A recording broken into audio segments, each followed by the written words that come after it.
Let's cross now to Luke Shrago, who's in Marrakesh. Luke, it's now 3 days since that quake. What is the atmosphere like in Marrakesh, and what are you hearing about those remote communities closer to the epicentre?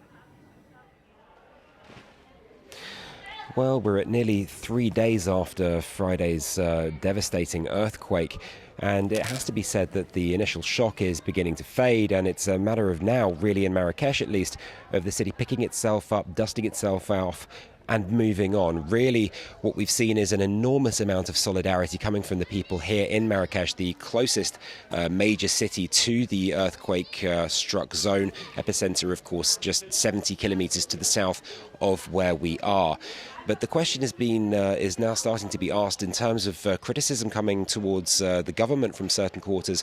Why hasn't more aid been accepted? We've seen all of these offers coming in from all around the world, and for the time being, at least, the Morocco has accepted aid from the UK, Spain, Qatar, and the United Arab Emirates, with certainly smaller groups of volunteers coming in a trickle to try and help out wherever they can.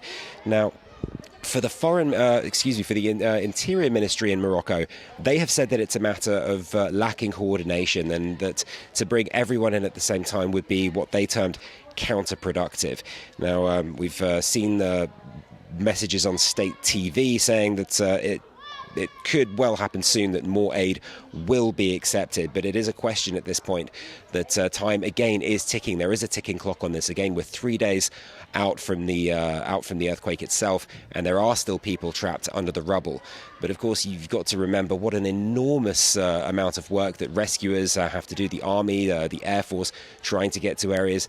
You're talking about an area the size of Switzerland. That's just how big an area we're talking. It's absolutely enormous. With all of these isolated villages, some of these roads, you still can't get past them. So it's a matter of trying to get everything coordinated, trying to get to these areas, and trying to bring aid to these people as the Moroccans feel that they will be able to handle this in terms of coordination.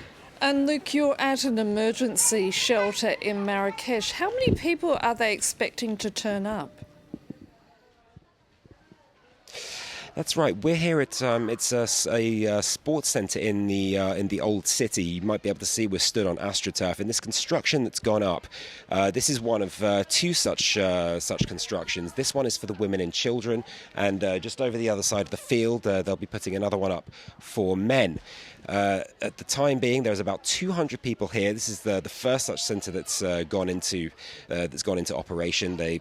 People have been able to show up. They've been able to get hot food, wash, and of course you can see the mattresses around me where they can actually sleep. Now, all of these people are from Marrakesh's old town. You remember that the world famous UNESCO site is extremely old. The buildings are made of mud or older building materials. It hasn't been able to deal with the shock of the earthquake. So a lot of buildings have actually been badly damaged. Not so much collapse as we may have seen towards the epicenter, but these buildings have been rendered unsafe. One woman we spoke to here a little earlier on said that she was at work during the earthquake. She came home and saw huge cracks across like the front of her house with masonry falling away, and obviously, like so many people in the old city, had to spend 2 nights sleeping outside for fear of the fact that aftershocks might bring the rest of the building down. That just goes to show just how much work there will be to do in the weeks, months, maybe even years ahead in terms of surveying